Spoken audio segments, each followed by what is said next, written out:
उत्तर प्रदेश में विशेष गहन पुनरीक्षण यानी एसआईआर को लेकर सियासत अपने चरम पर पहुंच गई है। इस प्रक्रिया को लेकर प्रदेश में राजनीतिक दलों के बीच आरोप प्रत्यारोप का दौर जारी है। इसी बीच प्रदेश के मुख्य निर्वाचन अधिकारी नवदीप रिणवा का बड़ा बयान सामने आया है, जिसमें उन्होंने कहा कि इस पूरे एसआईआर प्रक्रिया के दौरान प्रदेश में करीब 2,27,00,000 मतदाताओं के नाम मतदाता सूची से हटाए जा सकते हैं। नमस्कार, मैं एकाग्र गुप्ता और आप देख रहे हैं द हिंदी टॉप। देखिए, मुख्य निर्वाचन अधिकारी नवदीप रिणवा के अनुसार यूपी में एसआईआर की प्रक्रिया लगभग 97% पूरी हो चुकी है।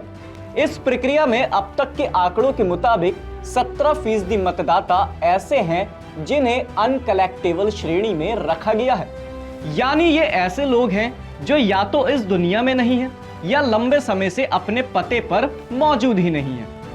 निर्वाचन अधिकारी ने बताया कि अनकलेक्टेबल मतदाताओं की पहचान 5 श्रेणियों के आधार पर की गई है। इन सभी की सूची तैयार की जा रही है। सूची तैयार होने के बाद बीएलओ से चर्चाएं की जाएंगी और आवश्यक पड़ने पर अतिरिक्त सत्यापन किया जाएगा।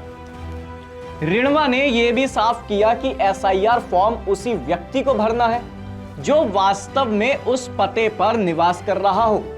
गैर निवासी लोगों के लिए अलग फॉर्म मौजूद है और उन्हीं का इस्तेमाल किया जाना चाहिए। इस बीच रामपुर में एक बुजुर्ग महिला नूरजहां और उनके विदेश में रहने वाले बेटों पर वोटर फॉर्म को लेकर दर्ज हुई एफआईआर पर भी रिणवा ने अपनी प्रतिक्रिया दी।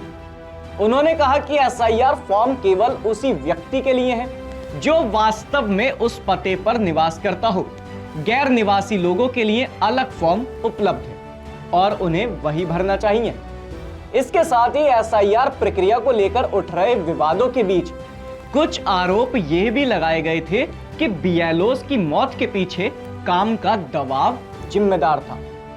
इस पर रिणवा ने कहा कि इस तरह की घटनाओं को सीधे काम के दबाव से जोड़ना सही नहीं है। उन्होंने यह स्पष्ट किया कि पूरे देश में लाखों लोग इस प्रक्रिया में काम कर रहे हैं और ऐसा दबाव साधारण रूप से सिद्ध नहीं होता। यानी कहना साफ है कि हमारी गलती इसमें नहीं है भैया, हमने तो अपना पल्ला झाड़ लिया।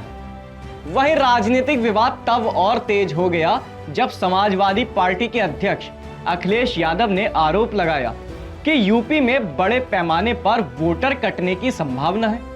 अखिलेश यादव ने कहा कि मौजूदा हालत को देखते हुए 2 से 3 करोड़ वोट कट सकते हैं, जिससे आम लोगों को भारी परेशानी झेलनी पड़ेगी।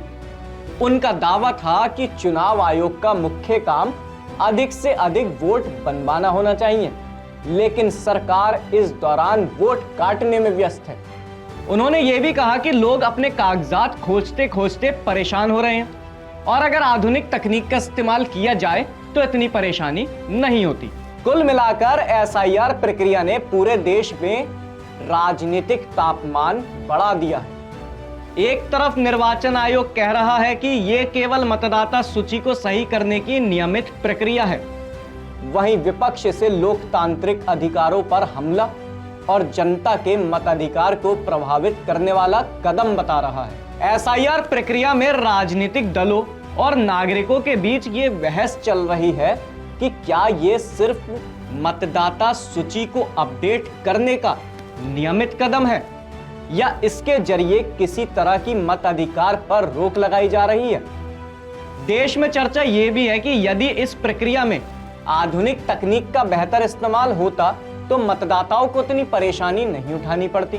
मुख्य निर्वाचन अधिकारी नवदीप रिणवा ने बार बार ये स्पष्ट किया है कि एसआईआर का उद्देश्य केवल मतदाता सूची की शुद्धता सुनिश्चित करना है और इसमें किसी का भी अधिकार बिना कारण प्रभावित नहीं किया जा रहा। उन्होंने ये भी कहा कि प्रक्रिया पूरी तरह पारदर्शी है और सभी मतदाताओं को अपनी जानकारी की पुष्टि करने का मौका दिया जा रहा है। राजनीतिक पार्टियां इस प्रक्रिया को लेकर अपने अपने दृष्टिकोण रख रही हैं। विपक्ष इसे जनता के मताधिकार पर खतरे के रूप में देख रहा है, जबकि चुनाव आयोग इसे सिस्टम सुधार का कदम बता रहा है। ऐसे में आम नागरिकों और मतदाताओं के लिए यह जरूरी है कि वे अपनी वोटर सूची और पते की जानकारी की पुष्टि समय रहते करें, ताकि किसी भी तरह की परेशानी से बचा जा सके। अब लेकिन सवाल यह है कि क्या वास्तव में एसआईआर प्रक्रिया केवल मतदाता सूची की शुद्धता सुनिश्चित करने के लिए है, या इसका इस्तेमाल राजनीतिक दांवपेच और जनता के मताधिकार को प्रभावित करने के लिए किया जा रहा है। जब 2 करोड़ 27 लाख मतदाताओं के नाम कटने की संभावना सामने आ रही है, तो क्या आम लोग अपने वोट के अधिकार से वंचित नहीं हो जाएंगे? चुनाव आयोग बार बार कहता है कि यह सिर्फ नियमित प्रक्रिया है, लेकिन विपक्ष इसे लोकतांत्रिक अधिकारों पर हमला बताता है। ऐसे में सवाल यह है, क्या सरकार मतदाता सूची सुधार के नाम पर असली एजेंडा छिपा रही है, या यह प्रक्रिया पूरी तरह पारदर्शी और निष्पक्ष है, जैसा चुनाव आयोग लगातार दावा करता आ रहा है? आने वाले चुनाव में इन कटे हुए मतदाताओं का क्या होगा? क्या सरकार और चुनाव आयोग की जिम्मेदारी सिर्फ आंकड़े सुधारना है, या जनता के अधिकारों की रक्षा भी करना है? आपकी इस खबर पर क्या राय है, हमें कमेंट सेक्शन में जरूर बताएं, और आप हमारे चैनल द हिंदी टॉप को सब्सक्राइब करें। इसके साथ ही आप हमें social media platform x, Facebook और इंस्टाग्राम पर भी फॉलो कर सकते हैं।